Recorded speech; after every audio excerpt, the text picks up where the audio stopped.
আল্লাহ তাআলা কোরআন মাজিদ নাজিল করলেন, রমাদান আমাদেরকে দিলেন। এই রমাদানের মাঝে আল্লাহ তাআলা আমাদের জন্য এমন কিছু নেয়ামত দিলেন, যেই নেয়ামতগুলো আমাদেরকে আল্লাহর জান্নাতমুখী করবে। উম্মুন শব্দটার ব্যাখ্যাটা কোন জায়গা থেকে জানি শুরু করছিলাম?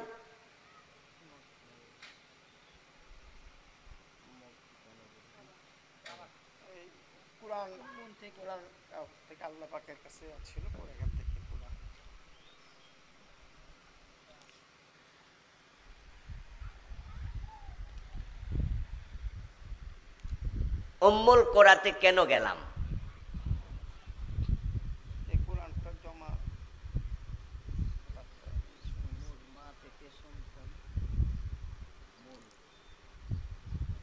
মায়ের কথায় বললাম কেন? প্রসঙ্গটা ছিল কি? আলোচনার গতিটা কোন দিকে ছিল? হ্যাঁ হ্যাঁ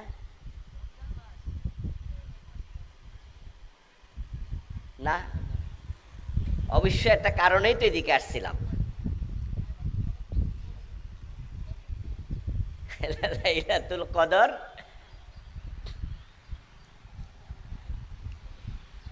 সুবহানাল্লাহ সুবহানাল্লাহ সুবহানাল্লাহ। আল্লাহুম্মা যাক্কিরনা মিনহু মা নাসিতু ওয়া আল্লিমনা মিনহু মা জাহিলতু। হাদিসের শিখানো দোয়া, কিছু ভুলে গেলে দোয়া পড়লে মনে হয়, আমরা এই জন্য পড়ে নিলাম, দেখি আল্লাহ মনে করায় দেয় কিনা। আমরা আলোচনা শুরু করছিলাম যে এ রমাদান পাওয়াটা সৌভাগ্যের। প্রতি রাতে আল্লাহ ক্ষমা করে, এখান থেকে মনে শুরু করছিলাম। হ্যাঁ, ইনদাহু উম্মুল কিতাব, আল্লাহর কাছে মূল কিতাব নাকি কি? আল্লাহ কিন্তু মনে করে দিছে, খেয়াল করছেন? দোয়া পড়ছে, দোয়ার অ্যাকশন হয়েছে। বলেছিলাম ইয়ামহুল্লাহু মা ইয়াশাউ ওয়া ইউসবিত ওয়া ইনদাহু উম্মুল কিতাব। আল্লাহর কাছে আছে মূল তাকদীর, আমরা কারা জান্নাতি কারা জাহান্নামী এটা আল্লাহ তাআলা লিখেছেন ঠিক তখন যখন আমাদের তাকদীর লিখেছেন। হযরত আদম আলাইহিস সালামকে আল্লাহ যখন বানানোর পর আদমকে বললেন, আদম তোমার মুষ্টি খোলো। উনি ডান হাতের মুষ্টি খুললেন। নবীজি সাল্লাল্লাহু আলাইহি ওয়াসাল্লামের হাদিস সহিহ বুখারীতে এসেছে, আদম যখন ডান হাতের মুষ্টিটা খুললেন, দেখতে পেলেন সেখানে অনেকগুলো ছোট ছোট পিপিলিকার মতো কিলবিল করছে এবং তাদের কালার হচ্ছে সাদা। আদম আলাইহিস সালাম আল্লাহকে জিজ্ঞাসা করলেন, আল্লাহ আমার হাতের মুঠের মধ্যে এগুলা কি? আমি তো বুঝি না। আল্লাহ বলেন, আদম এগুলো হলো তোমার জান্নাতি সন্তানদের রূহ। তোমার জান্নাতি যত সন্তান আছে তাদের রূহ। এবার বাম হাতের মুষ্টি খোলো। আদম আলাইহিস সালাম বাম হাতের মুষ্টি খুললেন। খোলার পরে দেখা গেল বাম হাতের মুষ্টির মাঝে কালো কালো পিপিলিকার বাচ্চার মতো কিলবিল করছে অনেকগুলো ছোট ছোট পিঁপড়ার বাচ্চা। আদম আলাইহিস সালাম বললেন, প্রভু এগুলো আবার কি? বুঝলাম না। আল্লাহ তাআলা বলেন, আদম এগুলো হলো তোমার জাহান্নামী সন্তানদের রূহ। নাউজুবিল্লাহ। এগুলো কালো, কারণ জাহান্নামের আগুন হবে কালো। তাহলে আদমকে আল্লাহ যখন বানাইছেন তখন তার জান্নাতি সন্তানরা ছিল কোন হাতে? এই ওয়াজ কিন্তু মনে রাখতে হইব, আমি ভুলে গেলে আবার মনে করাই দিতে হইব না। আবার আমারটা যদি আমারই মনে করা লাগে তাহলে তো সমস্যা। জাহান্নামী সন্তানদের রূহ কোন হাতে? জাহান্নামী ডান হাতে কোনগুলো? বাম হাতে কোনগুলো? তাহলে আমরা কারা জান্নাতি কারা জাহান্নামী এটা নতুন করে সিদ্ধান্ত হবে না আগে ফাইনাল? তাহলে আমল করে লাভ কি? বাড়ির বইয়া থাকেন। এই হাদিস শোনার পরে সাহাবারা প্রশ্ন করেছিলেন, আফালা নাত্তাকিলু ইয়া রাসূলুল্লাহ, হুজুর জান্নাতি আর জাহান্নামী যেহেতু আলাদা হয়ে গেছে, তাহলে আর আমল করা কি দরকার? আমরা তাকদীরের উপরে ভরসা করে বসে থাকি। নবীজি বলছেন না, ইমালু কুল্লুন মুয়াসসারুন লিমা খুলিকা লাহ। ও আমার সাহাবারা, আমল করো, কারণ যারে আল্লাহ জান্নাতের জন্য বানাইছে, জান্নাতের আমল করা তার জন্য আল্লাহ সহজ বানাইয়া দেবে। আর যারে জাহান্নামের জন্য বানাইছে, আকাম করাও তার জন্য সহজ করে দেবে। আমরা যারা রোজা রাখতেছি, বর্তমানে রোজা 14-15 ঘন্টা লম্বা। আচ্ছা, এটা যদি 17 ঘন্টা লম্বা হয়তো রাখতাম না? 18 ঘন্টা হইলে, 20 ঘন্টা হইলে? আর যারা বেরোজদারি, রোজা যদি 10 ঘন্টা হইতো তাও রাখতো না। এই যে গত 4 বছর আগে, 5 বছর আগে জানুয়ারি মাসে রোজা গেছে না?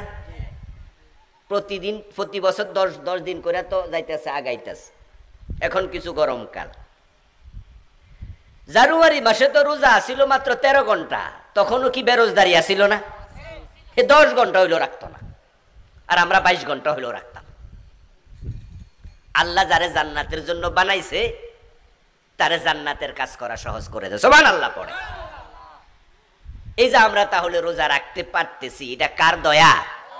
আচ্ছা, এখন জাহান্নামীরা বাম হাতে, জান্নাতীরা আল্লাহ আদম আলাইহিস সালামের ডান হাতে তাদেরকে রাখলেন, তারা আছে ডান হাতে। এবার রাসূলুল্লাহ, আল্লাহ তাআলা কোরআনে বলতেছে, আমহুল্লাহু মা ইয়াশা। এবার শোনো, আমার আল্লাহ মাঝে মাঝে যা লিখছে সেখানে পরিবর্তন করে। রাসূলুল্লাহ বলেন, রমজান যখন আসে, প্রতি রাতে ওই বাম হাতে যারা ছিল সেখান থেকে আল্লাহ কিছু রূহকে ডান হাতে দিয়ে দেয়, যাদের নাম ছিল জাহান্নামীদের তালিকায়। কিন্তু রোজার মাস আসার পরে তারা সিদ্ধান্ত নিল, রোজার আগে অনেক সুদ খাইছি, আর খামু না। যা, এত বছর পর্যন্ত রোজা রাখি নাই, এখন থেকে সিদ্ধান্ত নিলাম যে এবার একটাও ভাঙবো না। গত বছরও ফাজলামি করছে, ফাঁকিবাজি করছে, এবার বালা মতো রোজা রাখতেছে, এমন 2-4 জন নাই? এই রোজার আগেও নামাজ পড়ে না, এই রোজা ভালো করে নামাজি হইয়া গেছে, এমন 2-4 জন নাই? কিছু লোক আছে যারা সিদ্ধান্ত নিছে যে না, আর খারাপ কাজে নাই। যে জালেমরা গত 15-20 বছর দেশ চালাইছে, 15 বছর চালাইতে যাইয়া হুজুরদেরকে মারছে, আলেমদেরকে মারছে, গত বছর রমজানে ঢাকা বিশ্ববিদ্যালয় ইফতার মাহফিল করতে পোলাপান উদ্যোগ নিছে। আমাদের দেশের এই জালেম যেগুলো ফালাইছে, এগুলো ইফতার মাহফিলও করতে দেয় নাই। আপনারা জানছেন নি? ইফতার মাহফিল আক্রমণ করছে ঢাকা ইউনিভার্সিটিতে। ওরা কোরআন খতমের অনুষ্ঠান করছিল, রমাদানের দিনে কোরআন খতম বন্ধ করে দিছে। অনেক জুলুম করছে, কিন্তু আলহামদুলিল্লাহ এবার জুলুম নাই, ভালো পরিবেশ আছে। এই জন্য কিছু লোক আগে খারাপ ছিল, এখন ভালো হয়ে গেছে, এমন 2-4 জন আছে না? কয় না, ওই জালেমদের সাথে থাকবো না, যা, আমি ভালোদের সাথে চলে আসলাম। মানুষ যখন সিদ্ধান্ত নেয় যে না, আমি তাওবা করব, আমি ভালো হব, সে মানুষটা যত খারাপ হোক, যত খুনি হোক, যত মদখোর হোক, আপনাদের কাছে আমার প্রশ্ন, তাওবার দরজা কি বন্ধ না এখনো খোলা আছে? তাহলে ওই খুনি লোকটাও ভালো হওয়ার সুযোগ আছে, মদখোরও ভালো হওয়ার সুযোগ আছে। قال رسول الله صلى الله عليه وسلم إذا أتى رمضان, যখন রমাদান আসে তখন আল্লাহ তাআলা একজন ফেরেশতাকে দায়িত্ব দেন, নাদা মুনাদিম মিনাস সামাম। ওই ফেরেশতা আসমান থেকে ডাকে, ইয়া বাগিয়াল খায়রি আকবিল, ইয়া বাগিয়াশ শাররি আকসির। আল্লাহ বলেন, ফেরেশতা বলে, ও কল্যাণকামী দৌড়াও, কল্যাণের মাস আসছে, রহমতের মাস, বরকতের মাস, নাজাতের মাস। জান্নাতের দরজা খোলা, জাহান্নামের দরজা বন্ধ। তোমরা থেমে যাও, অকল্যাণকামী থেমে যাও, দৌড়াইয়া আসো তাওবার দরজার দিকে, জান্নাতের দরজার দিকে। ওয়ালিল্লাহি উতাকাউ মিনান নার ওয়া যালিকা কুল্লা লাইলা। ওই ফেরেশতা আওয়াজ দিয়ে দিয়ে বলে, রমাদানের প্রতিটা রাতে যাদের নাম জাহান্নামীদের তালিকায় ছিল, যাদের রূহগুলো আদমের বাম হাতে ছিল, আল্লাহ রোজার বরকতে তাদের রূহগুলাকে জাহান্নামের কাতার থেকে নাম কেটে আদমের ডান হাতে ঢুকায়া দেয়। জাহান্নাম থেকে আল্লাহ মুক্তি দেয়। ইয়ামহুল্লাহু মা ইয়াশা, আল্লাহ যা চায় মুছে দেয়। ওয়া ইউসবিতু, আবার কাউকে কাউকে জাহান্নামের তালিকায় রেখে দেয়। ইনদাহু উম্মুল কিতাব, মূল বই, মূল কিতাব কার কাছে? প্রিয় ভাইরা, রমাদান আসছে, আল্লাহর অসংখ্য বান্দা ক্ষমা পেয়ে গেছে 17 দিনে। অনেক জাহান্নামীকে আল্লাহ জাহান্নাম থেকে অলরেডি মুক্তি দিয়ে দিয়েছেন। জানি না আমরা যারা এখানে আছি, আমরা আদমের কোন হাতে এখনো আছি। আমরা কেউ জানি না যে আমাদের নামটা আসলে কোন তালিকায় আছে। জানেন কেউ? আল্লাহর কাছে প্রতিনিয়ত দোয়া করা দরকার। আল্লাহ, তুমি যেহেতু জাহান্নাম থেকে প্রতি রাতে রোজার দিবসে মানুষকে মুক্তি দিয়ে জান্নাতে ঢুকাও, যাদেরকে এবার তুমি মুক্তি দিবা, দয়া করে আমার নামটা তাদের তালিকায় ঢুকায়া দাও। বলেন আমিন। প্রত্যেকে দোয়া করবেন, আল্লাহুম্মা আজিরনি মিনান নার, হে আল্লাহ আমাকে জাহান্নাম থেকে তুমি মুক্তি দাও। প্রিয় ভাইরা, এই রমাদানে আল্লাহ তাআলা এতগুলো নিয়ামত একসাথ করছে, যেটা অন্য কোন মাসে আল্লাহ একত্রিত করেন নাই। এই রমাদান মাসে আল্লাহ কোরআন নাজিল করেছেন। আমি আপনাদের সম্মুখে সূরাতুল কদর তেলাওয়াত করেছি শুরুতেই, যেখানে আল্লাহ তাআলা বলেছেন, ইন্না আনজালনাহু ফি লাইলাতিল কদর। এই কোরআন আমি কদরের রাতে নাজিল করেছি। কোরআন হচ্ছে আল্লাহ তাআলার শ্রেষ্ঠ কিতাব। ফাদলু কালামিল্লাহি আলা সাইরিল কালাম কাফাদলিল্লাহি আলা খালকিহি। নবীজি সাল্লাল্লাহু আলাইহি সাল্লাম বলেছেন, কোরআন এমন এক কিতাব, তামাম পৃথিবীর সকল মানুষের কালামের উপরে আল্লাহর কালাম কোরআনের সম্মান ততটাই বেশি, তামাম মাখলুকের উপরে স্বয়ং আল্লাহর সম্মান যত বেশি। এই সম্মানিত কিতাবের সাথে যে লাগে, তার সম্মান আল্লাহ নিজে বাড়াইয়া দেন। কোরআন নাজিলের কারণে রমাদানের সম্মান। রমাদান সেরা মাস, এবং এই কোরআন নাজিল হয়েছে রমাদানের একটি রাতে।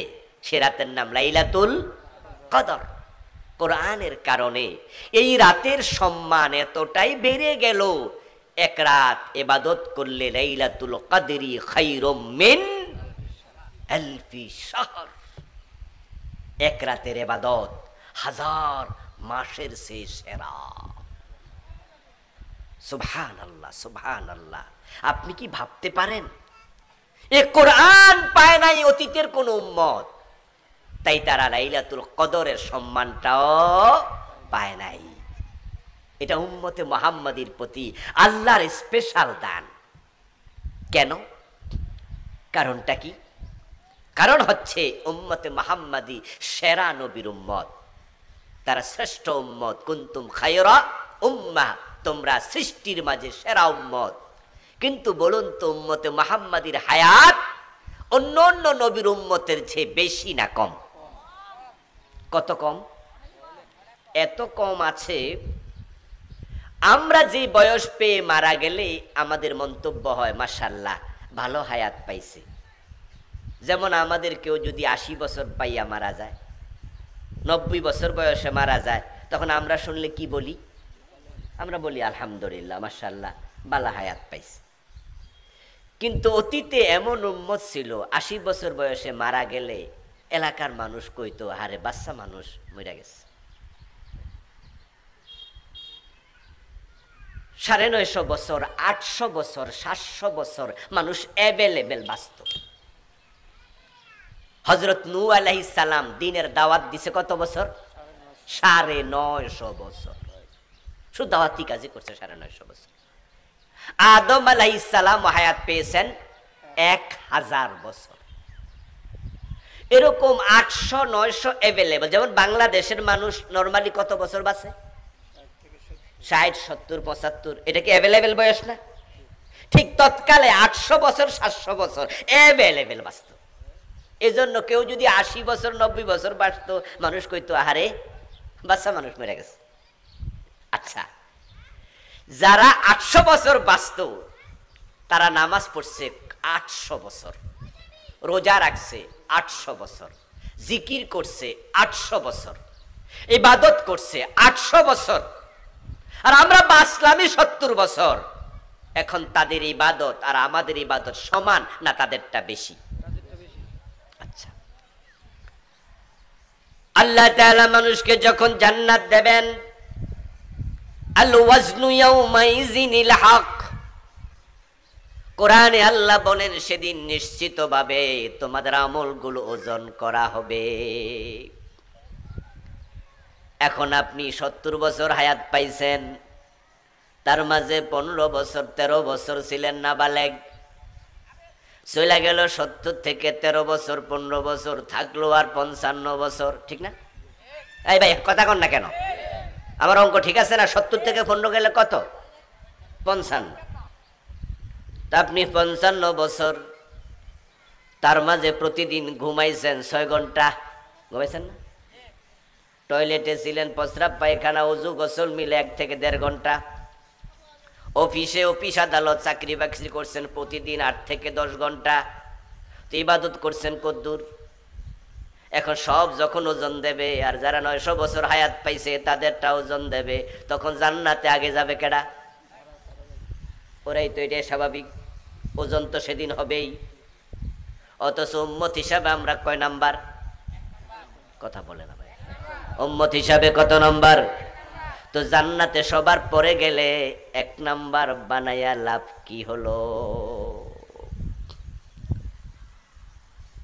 হাদিসে পাওয়া যায় না, নবী সাল্লাল্লাহু আলাইহি ওয়াসাল্লাম উরিয়া মারান নাস মিন ক্বাবলিহি ফাকান্নাহু তাকাসারা আবারুহুম।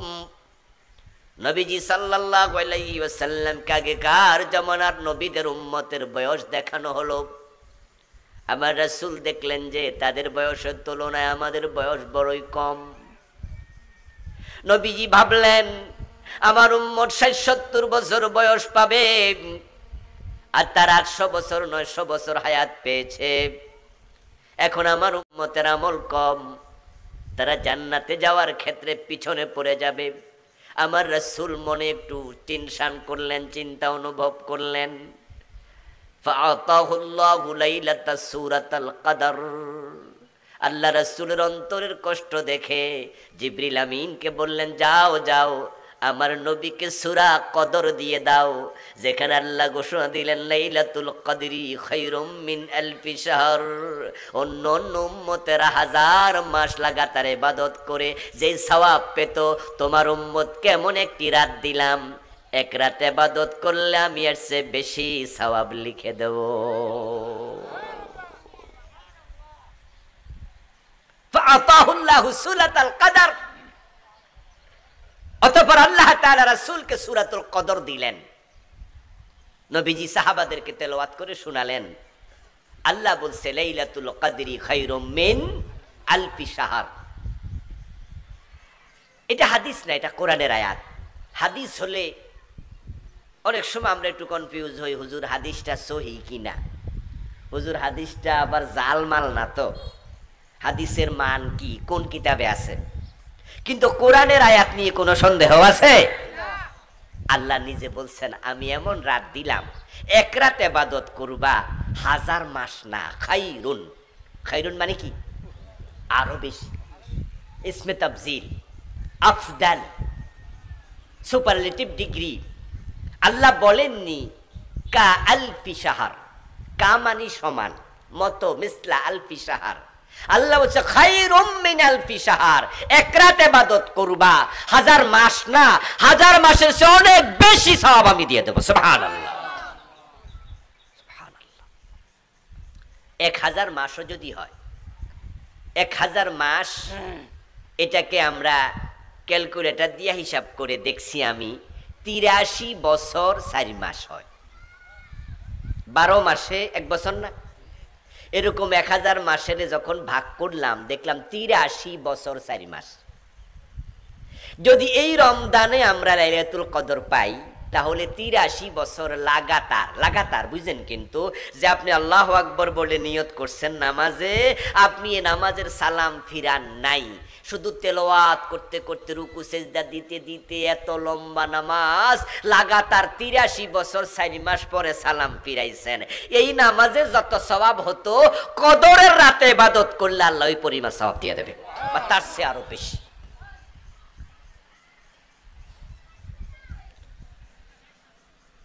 ইবনে কাসিরে আসছে আন্না নবী সাল্লাল্লাহু আলাইহি ওয়াসাল্লাম যাকারা আরবাআতা মিন বনি ইসরাঈল, যাকারা আরবাআতা মিন বনি ইসরাঈল, নবীজি বনি ইসরাঈলের 4 ব্যক্তির কথা উল্লেখ করলেন। তাদের আলোচনা করছেন সাহাবাদের সামনে। আবাদুল্লাহ 80 আমা ওয়া লাম ইয়াসুহু তারফাতা আইনিন। রাসূল বলছেন, শোনো, বনি ইসরাইলের মাঝে এমন 4 জন মানুষ ছিল, অমক অমক অমক, রাসূল নাম বললেন।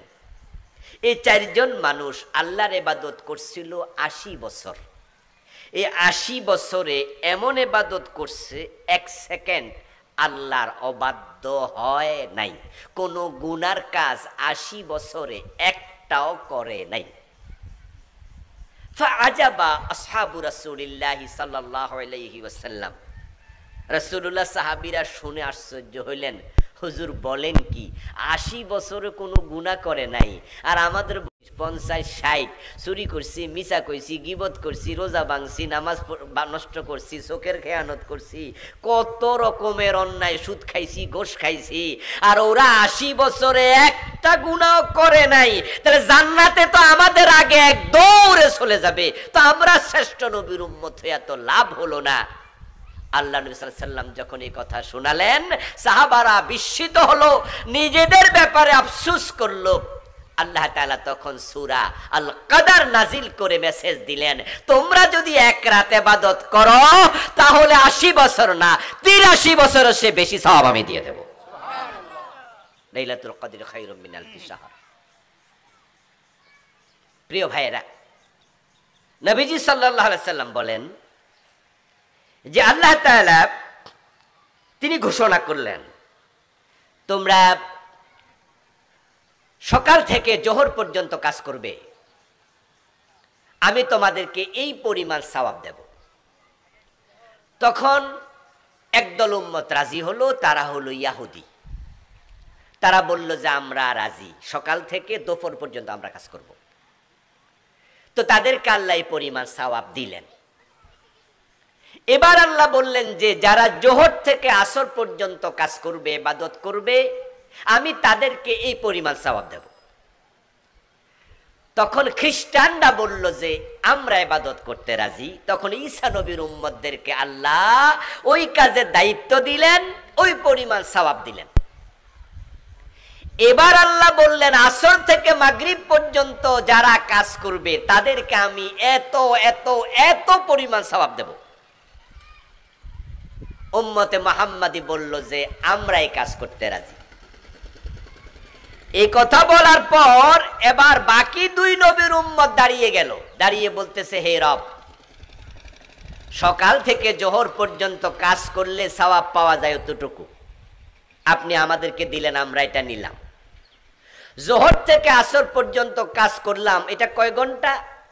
সকাল থেকে জোহর পর্যন্ত যা সময় তার 5 ভাগের 1 ভাগ বা আরো কম, হেরা সওয়াব পাইয়া গেল আমাদের সমান। কাম করলো কম, সওয়াব পাইলো বেশি, না হয় এটাও আমরা মাইনা নিলাম। কিন্তু আসর থেকে মাগরিব পর্যন্ত উম্মতে মুহাম্মাদি কাজ করলো, ওদেরকে সওয়াব দিলেন এত এত এত, আমাদের 5 গুণ 7 গুণ বেশি। এটা কি হইল? এটা কি হলো? আল্লাহ তাআলা তাদেরকে বলেন, এই ঈসা নবীর উম্মত, মুসা নবীর উম্মত, তোমাদেরকে আমি যেই পরিমাণ সওয়াব দিব বলেছিলাম, কাজ করলে যেই পরিমাণ, আমি কি কম দিছি? তারা কয় না আল্লাহ আপনি কম দেন নাই, বলছিলেন যাহা দিয়েছেন তাহা। কথা হলে তোমাদেরকে ঠকাই তো নাই? কয় না ঠকান নাই। তো তোমাদের অভিযোগটা কি? অভিযোগ হলো উম্মতে মুহাম্মাদি কাম করছে কম, সওয়াব পাইছে বেশি, এটা কেন দিলেন?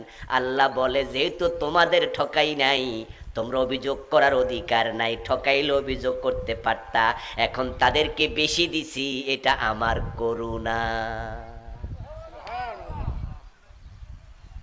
এই যে বেশিটা দিছি এটা হলো আমার দয়া, তা আমার দয়া তো আমি দেখাইতে পারি, এটা আমার ইচ্ছা। উম্মতে মুহাম্মাদি হওয়াতে এটা আমাদের সৌভাগ্য। লাইলাতুল কদর আমরা পেয়েছি, এমন এক রাত, সুবহানাল্লাহ। ক্বালা রাসূলুল্লাহ সাল্লাল্লাহু আলাইহি ওয়াসাল্লাম, মান ইয়াকুম লাইলাতাল কদরি ঈমানান ওয়া ইহতিসাবা গুফিরা লাহু মা তাকাদ্দামা মিন যামবিহি। নবীজি বলছেন, যে ব্যক্তি ঈমান এবং ইহতিসাবের সাথে লাইলাতুল কদর উদযাপন করে, আল্লাহ তাআলা তার আমলনামায় যত গুনাহ ছিল সব গুনাহ ক্ষমা করে দেয়। ঈমান তো বুঝেনি, ঈমান তো বুঝেন। ঈমান মানে ঈমান, বিশ্বাস। আরে বিশ্বাস হবে কিসের উপরে? আমানতু বিল্লাহি ওয়া মালাইকাতিহি ওয়া কুতুবিহি ওয়া রুসুলিহি ওয়াল ইয়াউমিল আখির ওয়াল কদরি খাইরিহি ওয়া শাররিহি মিনাল্লাহি তাআলা। এই ছয়টা জিনিস। বাংলাদেশে আরেকটা আছে, ওটা ওয়াল বাসি বাদাল মাউত, এটা বাংলাদেশে আছে, এটা হাদিসে আলাদাভাবে নাই। কারণ আগেই তো চলে গেছে, কি চলে গেছে? আমানতু বিল্লাহি ওয়া মালাইকাতিহি ওয়া কুতুবিহি ওয়া রুসুলি ওয়াল ইয়াউমিল। তো ওয়াল ইয়াউমিল আখির হইলে ওয়া বাসি বাদাল মাউত নতুন করে হওয়া লাগবে? ইয়াউমিল আখির মানে কি? তো ওয়াল বাসি বাদাল মাউত কি? তো এক কথা দুইবার কওয়া লাগবে? আচ্ছা, ঈমানের মূল অংশ ছয়টা। তার মাঝে কি? এক নাম্বার আমানতু বিল্লাহ, আল্লাহর উপর ঈমান আছে না আমাদের? ওয়া মালাইকাতিহি আছে, ওয়া রাসূলিহি, রাসূলদের প্রতি বিশ্বাস আছে, এগুলো ঝামেলা নাই। এরপরে কি? ওয়া কুতুবিহি, আল্লাহর কিতাবের উপরে বিশ্বাস। এখানে পেছ লাগা যায়, এখানে পেছ লাগা যায়। কিতাবের মাঝে যা আছে সবের উপর বিশ্বাস করতে হবে। তো কিতাবে আছে রোজা রাখো, আসেনি? এ কথা বলে না কেন ভাইরা? আল্লাহর কিতাবে কোরআনে রোজার কথা আছে না নাই? সূর ধরে হাত কাটো, এটা নাই? আছে তো, এটা মানছেন তো? এখানে পেছ লেগে গেছে। ঈমান ছাড়া রোজা রাখা লাভ নাই। এজন্য মান সামা রমাদানা ঈমানান ওয়া ইহতিসাবা মান ইয়াকুম লাইলাতাল কদরি ঈমানান ওয়া ইহতিসাবা। আমল আগে না ঈমান আগে? যারা জানেন তারা আওয়াজ করে বলেন, আমল আগে না ঈমান আগে? ঈমান হলো আগে, আমল হলো পরে। ঈমান হলো এক, আমল হলো ডান পাশে শূন্য। এক আগে দেবেন না শূন্য আগে দিবেন? কারণ শূন্য আগে দিলে কোনো লাভ আছে? আমার প্রিয় ভাইয়েরা, ঈমান, তাই তো ছোটবেলায় মক্তবে পড়েছিলেন ঈমানে মুজমালা, আমানতু বিল্লাহি কামা হুয়া বিআসমাইহি ওয়া সিফাতিহি ওয়া কাবিলতু জামিআ আহকামিহি। বুঝছেন না? ওয়া আরকানিহি। জামি, জামি শব্দের অর্থ কি? অর্ধেক না সব? জামি মানে ফুরা। ও দোস্ত, ঈমান ছিল এমন যে আল্লাহ তোমার যত হুকুম আমি সব হুকুম মানতে রাজি। আল্লাহ বলছে কুতিবা আলাইকুমুস সিয়াম, তোমরা রমাদানের রোজা রাখো, এটা ফরজ করা হলো। ফামান শাহিদা মিনকুমুশ শাহরা ফালিয়াসুমহু, রোজা ফরজ। এবার আপনারা সবাই রোজাওয়ালা। ওই কোরআনে আল্লাহ বলে আনাকিমুদ্দিন, দিন কায়েম করো। অথচ দিন কায়েমের কথা শুনলে চেহারা কালো হয়ে যায়, অথচ উনি রোজাওয়ালা, রোজা রাখছে, কোরআনে আছে রোজা ফরজ। তো দিন কায়েম করা কি নফল না ফরজ? তো দিন কায়েমের বিরুদ্ধে রোজাওয়ালা মানুষ। আল্লাহ বলছে চোর ধরে হাত কেটে দাও, আল্লাহ বলছে জেনা করলে 100 বেত লাগাও। নবীজি সাল্লাল্লাহু আলাইহি সাল্লাম বলছেন মদ পান করলে 80 বেত লাগাতে হবে। রাসূল বলছে আমার মেয়ে ফাতেমা চুরি করলে ফাতেমার হাতটাও কেটে দেব। এখন আপনাকে যদি বলি চোর ধরে হাত কাটার জন্য আইন দরকার, আর আইন বানাইতে হলে সংসদে নেতা পাঠানো দরকার। যেই নেতা কোরআনের আইনের পক্ষে থাকবে, নেতাই যদি চোর হয় সে তো হাত কাটার আইন কোনোদিন করবে না। আসেন না ভালো নেতার পক্ষে কথা বলি। চোর ধরে হাত কাটা লাগবে, আপনার চেহারা কালো হয়ে গেল, হুজুর রাজনীতির ওয়াজ করে কেন? যখনই বলা হবে মদ পান করলে 80 বেত দিতে হবে, আপনার ভালো লাগবে না, রাজনীতির ওয়াজ হয়ে গেল। তো মদ পান করলে 80 বেত দিতে হবে, এটা আমার রাসূলের হাদিস। চোর ধরে হাত কাটতে হবে, এটা আমার আল্লাহর আদেশ। এখন আপনার কাছে আল্লাহর কিছু বিধান ইবাদত, কিছু বিধান রাজনীতি। যদি এমনটাই হয় তাহলে বোঝা গেল কোরআনের উপরে পুরা ঈমান এখনো আসে নাই। অথচ ওয়া কুতুবিহি ওয়া রুসুলিহি এগুলো সব ঈমানের মৌলিক অংশ। এক জায়গায় ঘাটতি হলে বাকি জায়গায় ঈমান এনে কোনো লাভ নাই। মান সামা রমাদান ঈমানান ওয়া ইহতিসাবা মান ইয়াকুম লাইলাতাল কদরি ঈমানান ওয়া ইহতিসাবা গুফিরা লাহু মা তাকদ্দামা মিন যামবিহি। ঈমানের সাথে রোজা হবে, ঈমানের সাথে শবে কদরে ইবাদত হবে। ওয়া ইহতিসাবা, ইহতিসাব মানে হলো সওয়াবের নিয়ত থাকা। ইহতিসাব মানে হলো আত্মসমালোচনা করে নিজেকে পরিশুদ্ধ করা, সংশোধন করা। আগে যে গুনাহ ছিল ওই গুনার সাথে আমার কোনো সম্পর্ক আর রাখবো না, আমি ভালো হয়ে গেলাম। এই চিন্তা মাথায় রেখে যে শবে কদরে ইবাদত করবে, গুফিরা লাহু মা তাকদ্দামা মিন যামবিহি। রাসূল বলে আমল নামায় একটা গুনাহও থাকবে না, সব ক্ষমা করে দেয়া হবে।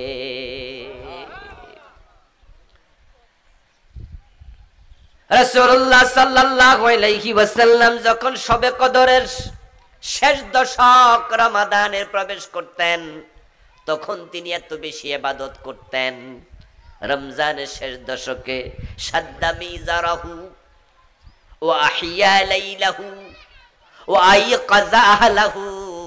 মায়েশা থেকে বর্ণিত হাদিস, আমার রাসূল রমজানের শেষ দশকে কোমরে গামছা বেঁধে নামতেন। কোমরে গামছা বেঁধে নামার অর্থ কি?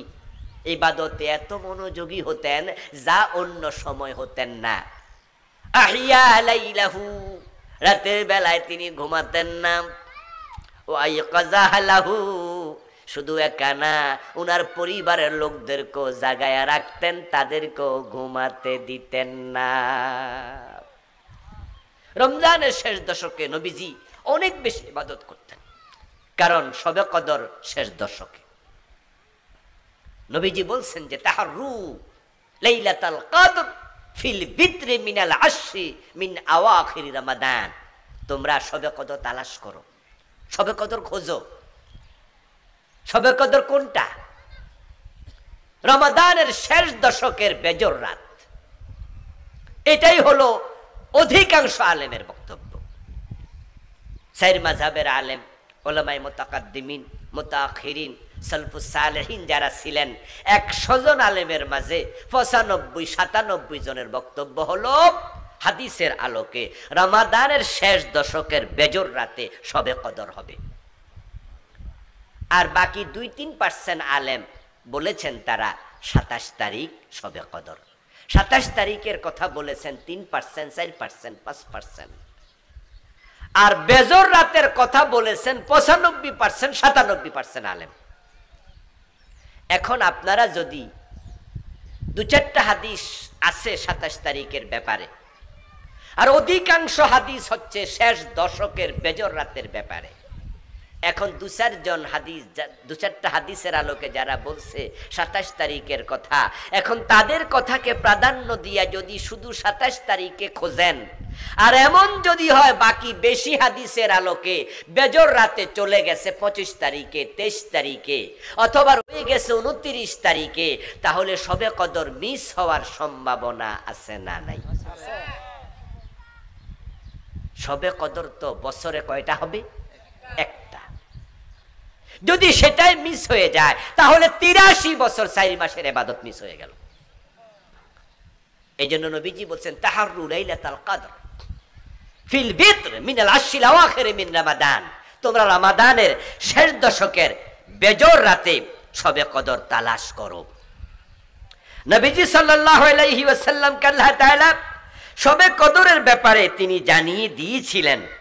রাসূল সাল্লাল্লাহু আলাইহি ওয়াসাল্লাম জেনেছিলেন শবে কদর যে কোন তারিখে।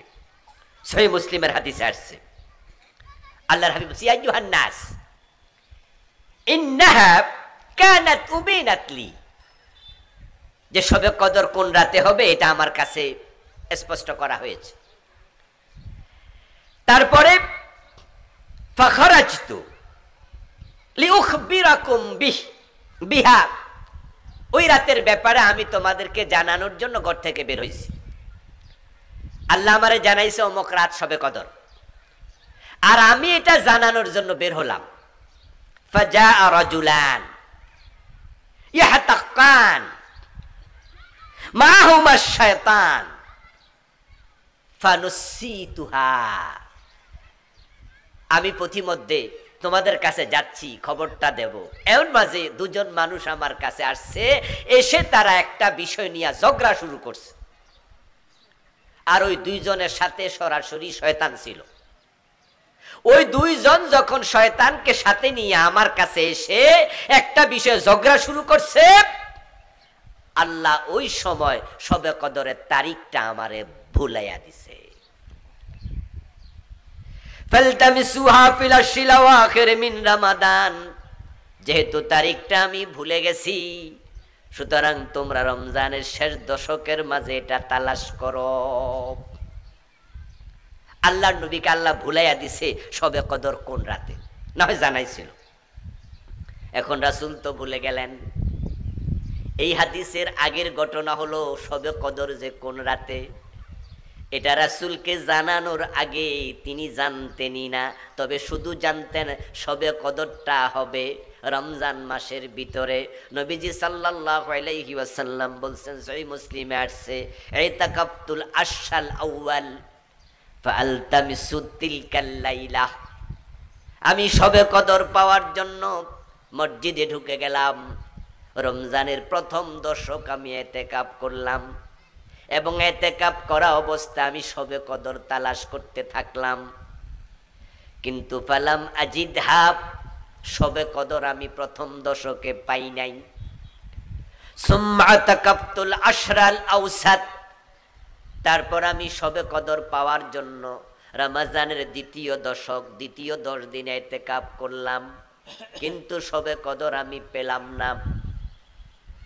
ফাউতিতু, তারপর আমার কাছে আনা হলো, আমাকে জানানো হলো, বলা হলো, ইন্নাহা ফিল আশরিল আওয়াখির মিন রমাদান, ও নবীজি, যে শবে কদর আপনি তালাশের জন্য রমাদানের 20 দিন মসজিদে কাটাইয়া দিলেন, ওটা প্রথম 20 দিনে নাই, শবে কদর আছে রমজানের শেষ দশকে।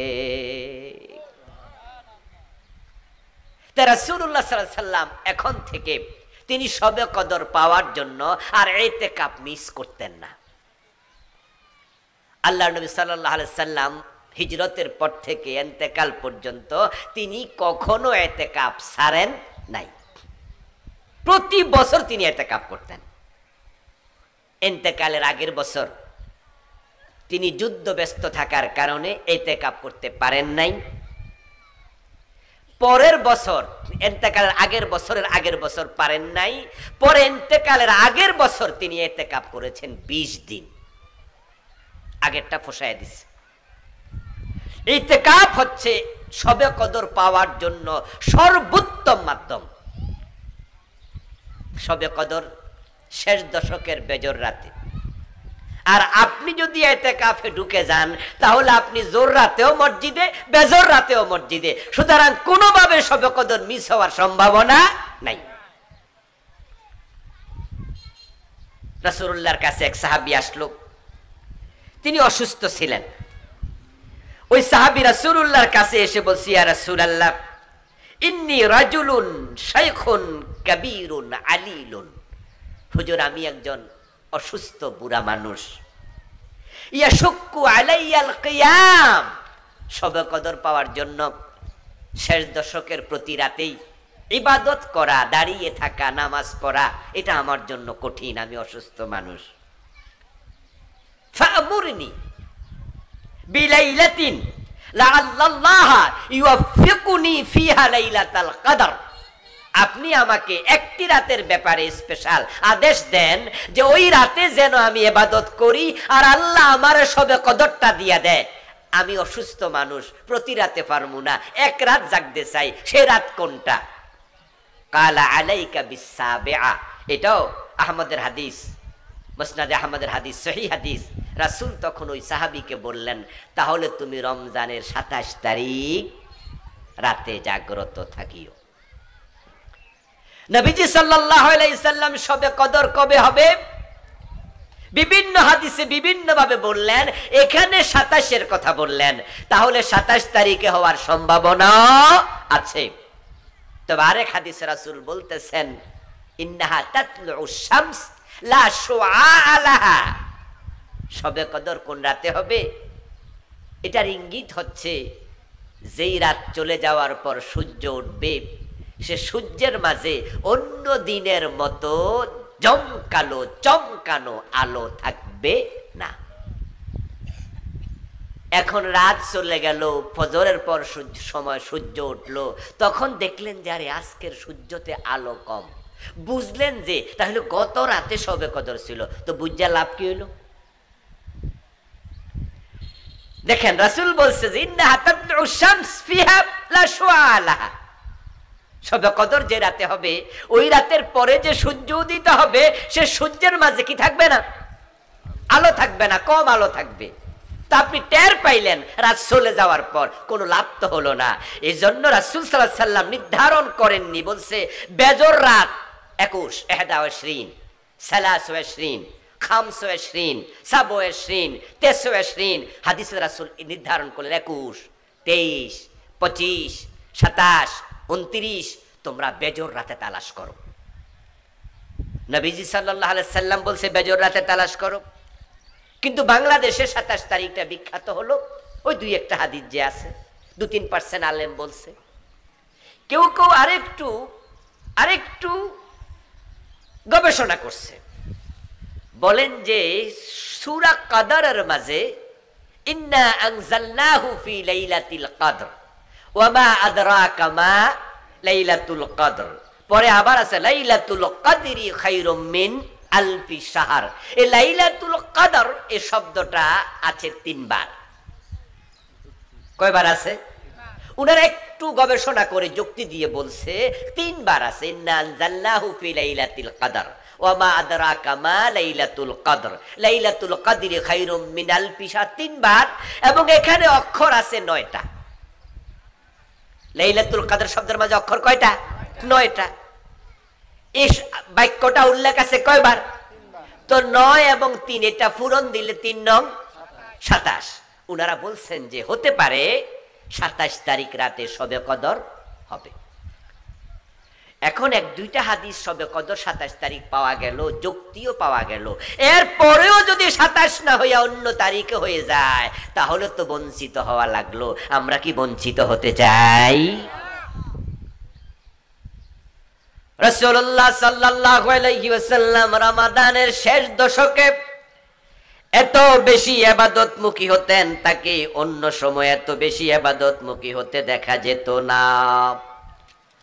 রাসূলুল্লাহ সাল্লাল্লাহু আলাইহি ওয়াসাল্লামের ইবাদতের ব্যাপারে মা আয়েশা বলতেছেন, কানা রাসূলুল্লাহি সাল্লাল্লাহু আলাইহি ওয়াসাল্লাম ইয়াজতাহিদু ফিল আশরিল আওয়াখির মা লা ইস্তাহিদু ফি গায়রিহি। সহিহ মুসলিমের হাদিস। রাসূল শেষ দশকে এত বেশি ইবাদত করতেন, মুজাহাদা করতেন, অন্য সময় এত বেশি করতেন না। উম্মতের জন্য রাসূল হলেন আদর্শ, তাই রমজানের শেষ দশকে আমাদেরও ইবাদত বাড়াতেই হবে, কোনোভাবে যেন শবে কদর মিস হয়ে না যায়। তাই সবাই আমরা শেষ দশকের প্রতি রাতে ইবাদত করব। আচ্ছা, বাংলাদেশে যেদিন জোর রাত, সৌদি আরবে সেদিন বেজোর রাত, এটা তো জানেন আপনারা নাকি? তারা আমাদের একদিন আগে চাঁদ দেখেছে, একদিন আগে শুরু করছে। একদিন আগে শুরু করার কারণে তারা যেদিন রোজা রাখছে আমরা সেদিন রাখি নাই, পরের দিন রাখছি। তাদের রোজা নাম্বার 1, আমাদের 0। তাদের রোজা নাম্বার 2, আমাদের 1। তাহলে তাদের হলো জোর, আমাদের হয়ে গেল বেজোর। অথচ তাদের সাথে আমাদের সময়ের ব্যবধান কত ঘন্টা? অনলি 3 আওয়ার্স, 3 ঘন্টা। আচ্ছা, আজকে 6টা 8 মিনিট ইফতার মনে নাকি 7 মিনিটে 10? আচ্ছা, 6টা 10-এ ইফতার। 6টা 10-এ আমাদের আজকে রাত আসবে, ঠিক না? রাত আসবে তো? ঠিক 3 ঘন্টা ধরেন, তাহলে 6টা 10 সাথে 3 ঘন্টা যোগ করেন 9টা 10। 9টা 10-এ সৌদি আরবে রাত আসবে না? যখন আমাদের দেশে 10:30টা বাজে তখন আমাদের রাত, সৌদি আরবে কি? কথা বলে না কেন ভাইরা? রাত তো। আচ্ছা, আমাদের যখন 11টা তখন আমাদের দেশে কি? তখন তাদেরও কি? একই রাত। তাদেরটা জোর, আমাদেরটা বেজোর। আর আমাদেরটা জোর হলে তাদেরটা কি? বেজোর। তো শবে কদর কোন দিন হবে? তো বেজোর হইলে হে রাত তো জোর, রাত কিন্তু একটাই। একটা ঝামেলা তৈরি হয়। একই রাত আমরা পেয়েছি মাত্র 3 ঘন্টার ব্যবধানে। তারা পেল জোর, আমরা পেলাম বেজোর। ওই রাত যদি শবে কদর হয় তাহলে তারা বেজোর রাত হিসাবে ইবাদত করছে আর আমরা জোর রাত হিসাবে ঘুমাইতেছি। আবার যখন আমরা বেজোর রাতে ইবাদত করব তারা জোর রাত হিসাবে ঘুমালো। আর যারা ইতিকাফে আছে এরা কিন্তু জোর বেজোর ফুরাই। তাহলে সুযোগটা কাদের সুবিধা বেশি? এজন্য আমরা যারা শবে কদর পেতে চাই আমাদের জন্য ইতিকাফে যাওয়া উচিত। যদি ব্যস্ততার কারণে, সমস্যার কারণে ইতিকাফ করতে নাও পারেন, কমপক্ষে শেষ দশকের প্রতি রাতেই কদর তালাশ করা উচিত। কিভাবে তালাশ করবেন? প্রতি রাতেই তো আমরা কোরআন শরীফের কিছু তেলাওয়াত করতে পারি। জোর বুঝি না, বেজোর বুঝি না, শেষ দশক সবটা। সূরা ইখলাস 3 বার পড়লে 1 খতম কোরআনের সওয়াব পাওয়া যায়, এমন হাদিস আছে কিনা? সহিহ হাদিস। রমজানের শেষ দশকের প্রতি রাতে সূরা ইখলাস 3 বার পড়বেন, 1 খতম কোরআন হয়ে গেল। রমাদানের শেষ দশকের প্রতি রাতে কি 10-20 টাকা গরিবরে দেয়া যাবে না? 83 বছরের ইবাদত। রমাদানের শেষ দশকের প্রতি রাতেই, আচ্ছা, সেহরির সময় একটু 20 মিনিট আগে উঠে 4 রাকাত 8 রাকাত তাহাজ্জুদ পড়া যাবে না? 80 বছর 83 বছরের ইবাদতের সময় প্রতি রাতেই আমরা তাহাজ্জুদ পড়ব, প্রতি রাতেই তেলাওয়াত করব, শেষ দশকের প্রতি রাতে কিছু দান সদকা করব, প্রতি রাতেই মা আয়েশার শিখানো সে দোয়া। মা আয়েশা বলে, ইয়া রাসূলুল্লাহ আরাইতাইন আলিমতু লাইলাতাল কদর মা আকুলু ফিহা। নবীজি সাল্লাল্লাহু আলাইহি ওয়াসাল্লাম, যদি আমি লাইলাতুল কদর বুঝি কোন রাত, আমি টের পাই, আমি বুঝতে পারি যে আজকের রাত কদরের রাত হতে পারে, তাহলে সেই রাতে আমি কি দোয়া করব, কি ইবাদত করব, আল্লাহর কাছে কি বলবো? নবীজি জবাব দেয়, আয়েশা কুলি আল্লাহুম্মা ইন্নাকা আফুউন তুহিব্বুল আফওয়া ফাফু আন্নী। এই দোয়াটা আপনারা সবাই পারেন? যারা পারেন একটু হাত তোলেন তো দেখি, কারা কারা পারেন। লজ্জার কিছু নাই, যারা পারেন তারা হাত তোলেন শুধু, নামান। বাকিরা আজকে দোয়া শিখবেন, ছোট্ট দোয়া, আমার সাথে একটু পড়েন। আল্লাহুম্মা ইন্নাকা আফুউন, আল্লাহুম্মা ইন্নাকা আফুউন, আল্লাহুম্মা ইন্নাকা আফুউন। হয়ে গেল না? তুহিব্বুল আফওয়া, তুহিব্বুল আফওয়া, তুহিব্বুল আফওয়া ফাফু আন্নি, ফাফু আন্নি, ফাফু আন্নি। এটা তিনটা লফজ। আল্লাহুম্মা ইন্নাকা আফুবুন তুহিব্বুল আফওয়া ফাফু আন্নি। বাংলা অর্থ হলো, ও আয়েশা, তুমি শবে কদরের রাতে আল্লাহকে বলবে, ও আল্লাহ, তুমি ক্ষমাকে পছন্দ করো, তুমি ক্ষমাকারী, তুমি ক্ষমাকে পছন্দ করো, তুমি আমাকে ক্ষমা করে দাও। আল্লাহুম্মা, হে আল্লাহ, ইন্নাকা আফুবুন, তুমি ক্ষমাকারী, তুহিব্বুল আফওয়া, তুমি ক্ষমাকে পছন্দ করো, ফাফু আন্নি, তুমি আমাকে ক্ষমা করে দাও। যদি আরবি নাও পারেন, বাংলা বলতে পারবেন না, তাহলে শবে কদরের রাতের সবচেয়ে বড় দোয়া হলো আল্লাহর কাছে ক্ষমা চাওয়া। আপনি মা আয়েশাকে শিখানো রাসূলুল্লাহর হাদিসের বাক্য যদি পারেন তা তো ভালোই, যদি নাও পারেন বাংলায় আপনার মনের কথা আল্লাহকে বলবেন, আল্লাহ তুমি আমাকে ক্ষমা করে দাও। আজকের এই মাহফিলে ইতিকাফ করে নাই এমন লোকের সংখ্যাই আমার ধারণা বেশি। গ্রামের লোকেরা ইতিকাফ কম করে, শহরে খুব বেশি পাওয়া যায়। আলহামদুলিল্লাহ, শহরের মসজিদে 30 জন, 40 জন, 50 জন ইতিকাফ করে। আমি যেখানে থাকি আমার পাশে একটা মসজিদ মাদ্রাসাও আছে। তো গতকালকে আমি সকাল বেলা 11টা সাড়ে 11টার দিকে সেখানে গেলাম একটি কাজে।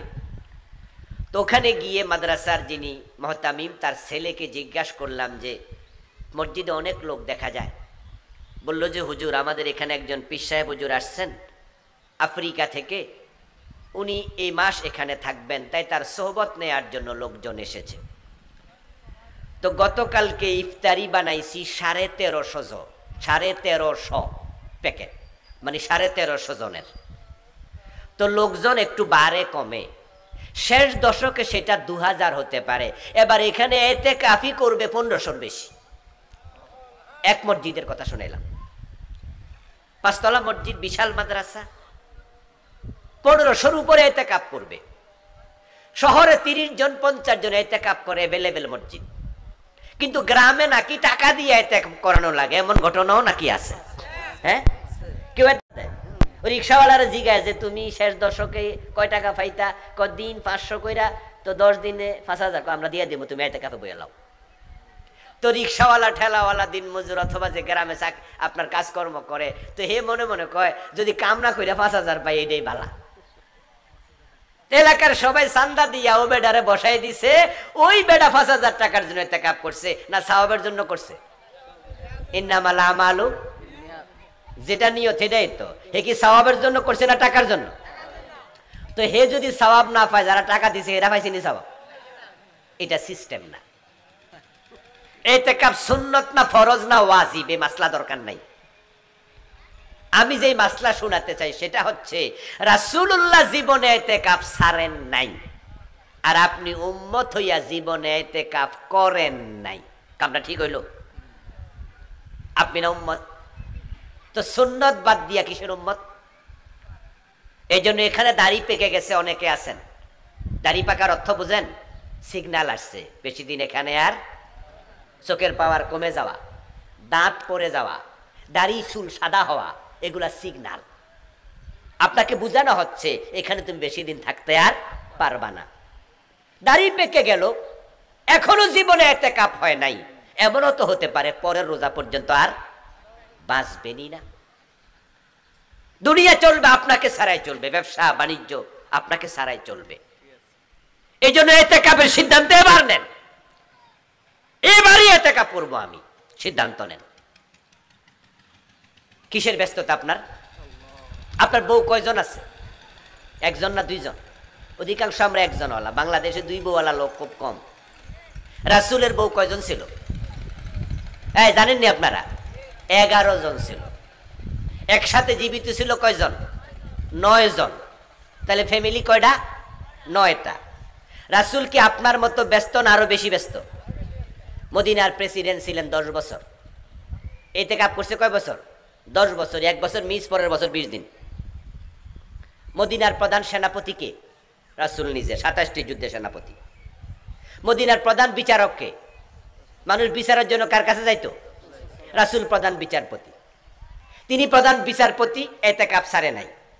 প্রধান সেনাপতি, এতেকাফ সারে নাই। 9 জন বউয়ের স্বামী, 9টা পরিবার সামলাইছে, এতেকাফ সারে নাই। আর আপনার বউ একটা, আপনি বিচারকও না, আপনি সেনাপতিও না, আপনি রাষ্ট্রপ্রধানও না, আপনি কোন আপনার টাইম নেই, ফাইসেনটা কি? এটা কি ওজর নাকি খামখেয়ালি? অধিকাংশ খামখেয়ালি করছেন। এই জন্য আমি অনুরোধ করব, যারা জীবনে এতেকাফ করেন নাই, কমপক্ষে এইবার রমজানে এতেকাফ করবেন। আল্লাহ তৌফিক দাও, বলেন আমিন। সিদ্ধান্ত আপনি নেন, আল্লাহ সহজ করে দেবে। সবে কদরকে গুরুত্ব দেন। রমজানে আসছে সাদাকাতুল ফিতির, যাকাত, এই ইবাদতগুলোর প্রতি মনোযোগী হন। সাদকাতুল ফিতির কখন দেবেন? দেবেন চাঁদ ওঠার পরে, এটা সুন্নাহ। ঈদগাহে যাওয়ার আগে দেয়া ওয়াজিব, চাঁদ ওঠার পরে দেয়া সুন্নাহ। ঈদগাহে যাওয়ার আগে আদায় করা ওয়াজিব, চাঁদ ওঠার 1 থেকে 2 দিন আগে দেয়া জায়েজ। সুন্নাহ কোনটা? চাঁদ উঠলে। জায়েজ কোনটা? 1-2 দিন আগে। বেশি দিন আগে দেয়া মাকরুহ। ঈদের নামাজের পরে দেয়া খেলাফে সুন্নাহ, কেউ কেউ বলছে এটা গুনাহ হবে। তাহলে আমরা ইনশাআল্লাহ সাদকাতুল ফিতির 28 বা 29 তারিখ এ জাতীয় সময় থেকে দেয়া শুরু করব। অবশ্যই ঈদগাহে যাওয়ার আগেই এটা দেব। কত টাকা দিবেন? সবাই একরকম? জি না, সামর্থ্যের আলোকে দিবেন। যাদের কিসমিসের দাম দেওয়ার সামর্থ্য আছে, একবার 1 সা কিসমিস, 3.5 কেজি কিসমিস দিয়ে দেবেন। খেজুর দেওয়ার সামর্থ্য, 3.5 কেজি খেজুরের দাম দিয়ে দেবেন, খেজুর দিয়ে দেবেন। সর্বশেষ আপনার যে চাল, যেটা আপনি খান, আপনার চালের 3.5 কেজির দাম দেবেন। অর্ধসা দরকার নাই, অর্ধসা গম এগুলো গেছে গা। আমিরে মুয়াবিয়ার সময় গমের দাম বেশি আছিল, খেজুরের দাম কম আছিল, এই জন্য উনি অর্ধসা গমের কথা কইছে। কিন্তু এখন গমের দাম, চালের দাম, এই দুটার মাঝে কম দাম কোনটা? গম। তো গম দিলে গরিবরা জিতে না ঠকে, তো ঠকাচ্ছেন কেন? এই জন্য আমিও কিন্তু 3.5 কেজি চালের দাম দেই, অনেক বছর ধরে দেই। ওই যে 110 টাকা ঘোষণা দিছে, এটা দেই না। আমি যে চাল খাই সে চাল 97-98 টাকা কেজি। তো 3.5 কেজি হিসাব করি, আমার পরিবারে যতজন আছে ওইটা দিয়ে দিই। চালও দিতে পারেন, টাকাও দিতে পারেন। যাকাত দিতে হবে যাদের যাকাত ফরজ, মৌলিক চাহিদা পূর্ণ করার পর, ব্যাংকে অথবা ঘরে অথবা ব্যবসায়ে 7.5 ভরি স্বর্ণ অথবা 52.5 তোলা রৌপ্যের মূল্য যাদের কাছে 1 বছর থাকবে তাদেরকে যাকাত দিতে হবে। যাকাত দেবেন না, হাসরের ময়দানে আল্লাহ আপনাকে মানুষের সামনে আপনার সম্পদ আগুনে পোড়াইয়া কপালে, পেটে, পিঠে সেকা মারবে, গলার মাঝে সাপ বানাইয়া ঝুলাইয়া দেবে। খুব সাবধান। এখন স্বর্ণের দাম 7.5 ভরির দাম বর্তমানে কত? প্রায় 10 লাখ টাকা। আর 52 ভরি রূপার দাম কত? 1 লাখ টাকা। এখন আপনি কোনটার দিকে তাকাবেন? কোনটার দিকে তাকাবেন? স্বর্ণের দিকে তাকাইলে আপনার সুবিধা, দেয়া লাগবে না। আর রূপার দিকে তাকাইলে আপনার অসুবিধা, দেয়া লাগবে। এই জন্য অনেকে আছে অসুবিধা যায় না, সুবিধাটা খোঁজে, আমি দিব না। আমার প্রশ্ন, যদি আপনি যাকাত দিতেন সওয়াব পাইতো কে? তো যাকাত দিচ্ছেন না, সওয়াব পাইছেন? তো কারে ঠকাইলেন? নিজে ঠকলেন। যদি আপনি যাকাত দিতেন গরিব পাইতো, যাকাত দিলেন না, গরিব পাইলো না, তো গরিবরাও ঠকাইলেন, নিজেরে ঠকাইলেন, সওয়াব পাইলেন না, গরিবকে ঠকাইলেন, টাকা দিলেন না। যদি 1 লাখ টাকার দিকে তাকাতেন যে আমার তো 1 লাখ টাকা আছে, আলহামদুলিল্লাহ, আমি তো এমন লোকের যাকাত দেব যার কাছে 1 লাখ টাকাও নাই। যে আল্লাহ আপনাকে 1 লাখ টাকার মালিক বানাইছে, তিনি চাইলে কি ওর মতো ভিক্ষুক বানাইতে পারতো না? পারতো। ভবিষ্যতে পারবো না? পারবে। এই জন্য যাকাত দিন, গরিব হবেন না। যাকাত দাতারা গরিব হয় না। এখন কার কাছে কি পরিমাণ টাকা আছে আমি জানি না, খবর নেবেন। কাদেরকে যাকাত দেবেন? আত্মীয় স্বজন গরিব যারা, তাদেরকে 1 নম্বরে দেবেন। স্বাস্থ্য ভাই, খালতো ভাই, ফুফাতো ভাই, ফুফি, খালা, এই জাতীয় লোক যারা আছে, নিজের আপন ভাইকে যাকাত দেয়া যাবে, নিজের শ্বশুরকে যাকাত দেয়া যাবে, শাশুড়িকে দেয়া যাবে। স্ত্রী যদি ধনী হয় স্বামীকে যাকাত দিতে পারবে। জাকাত দিতে পারবে না বাবা ছেলেকে, ছেলে বাবাকে, বাবা মাকে, মা তার সন্তানকে। জাকাত দিতে পারবে না স্বামী তার স্ত্রীকে, কারণ স্ত্রীকে পরিপালন করা স্বামীর কি দায়িত্ব। কিন্তু যদি স্ত্রী চায় স্বামীকে দিতে পারবে, কারণ যেহেতু স্বামীকে পরিপালন করা স্ত্রীর দায়িত্ব না। আত্মীয় স্বজন জাকাত পাওয়ার অধিকার সবচেয়ে বেশি, তারপর অন্যদেরকে দেবেন। প্রিয় ভাইরা, কোন ইসলামী সংগঠনকে যদি জাকাত দিতে চান, ইসলামী সংগঠনকে জাকাত দিবেন বলে দেবেন, ওরা নিয়া যেন আপনাদের টাকাটা একসাথ কইরা তারা যারা জাকাত পাওয়ার মতো লোক তাদের হাতে দেয়। উনি একটা সংগঠনের নেতা, উনি বলল যে আমার কাছে জাকাত দেন, অথচ উনি জাকাত খাওয়ার লোক না। তা আপনি দিলেন, আমি দিলাম, সবাই দিলাম, ওনার কাছে 1 কোটি টাকা হইল। এই 1 কোটি টাকা যদি উনি চায় যে একজন মানুষকে 5 লাখ দেবে, 2 লাখ দেবে, 2টা গরু কিনে দেবে, সেলাই মেশিন কিনে দেবে, ব্যবসার পুঁজি দেবে, 1 লাখ টাকা দিয়ে দেবে, বলবে আগামী বছর তুমি আর ভিক্ষা করো না, ওই বেটা ওই 1 লাখ টাকা খাটাইয়া চাইলে সে আগামী বছর নিজেও জাকাত দিতে পারবে, ঠিক না? এই উদ্দেশ্যে যদি নেতার কাছে দেন, তাহলে ইসলামী সংগঠনের কাছে জাকাত দিতে কোনো অসুবিধা নাই।